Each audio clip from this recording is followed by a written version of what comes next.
Today marks, if you can believe it, 1 month since Hurricane Maria made landfall in Puerto Rico. President Trump yesterday rated his administration's response to the crisis 10 out of 10. He welcomed Puerto Rican Governor Ricardo Rosselló to the White House on Thursday. The president gave his blessing to lawmakers to help build a new power station on the island. But the situation is still dire there for many Puerto Ricans. David Begnaud met some of the most vulnerable people whose lives may now depend on getting out of the territory.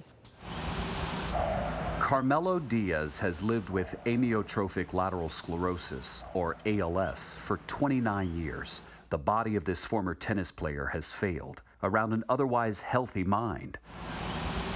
It's a ventilator that keeps him alive. He needs electricity all time. The power goes out here, right? Off and on. Yeah. Hurricane Maria cut off access to power and water.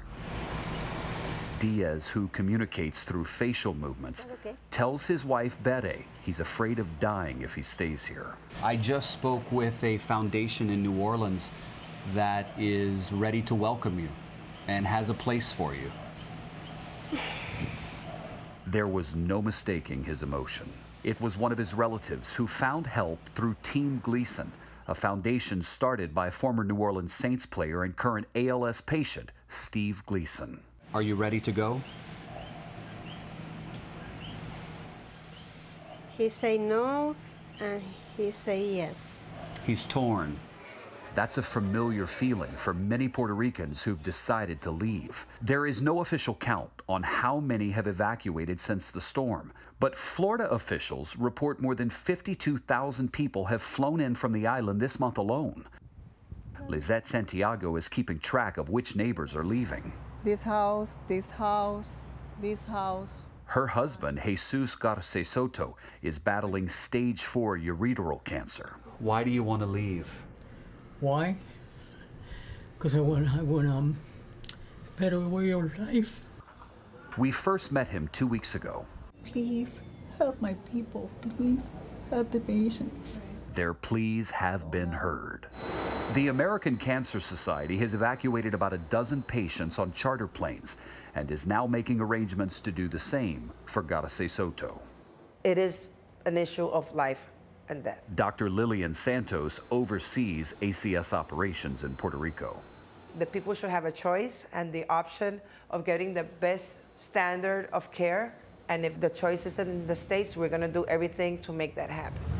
Carmelo Diaz was evacuated earlier this week and put on a plane headed for New Orleans. In Puerto Rico, my husband was afraid to die. Be here, I am very happy. One of his first visitors at Ochsner Medical Center? How are you doing? Steve Gleason, the man who helped get him here. Dos amigos. And though neither can physically speak, the power of this moment was easily understood. For CBS This Morning, I'm David Begnaud. Boy, one complicating factor, we're told, some medical facilities on the U.S. mainland are not accepting Medicaid for seriously ill patients from Puerto Rico. The concern is apparently that the program, which isn't as well funded in Puerto Rico, might not be able to reimburse them for pricey treatments. Whenever you see David's stories, you realize there is still so much work to be done there. And even though Mr. Diaz couldn't speak, you could really see his emotion. And he said, I found a place for you to go. It's heartbreaking still. You have to realize people in need of care need help. And this is beyond just the water and the electricity, those who need medical care. And we do not yet know when the power will be restored. No.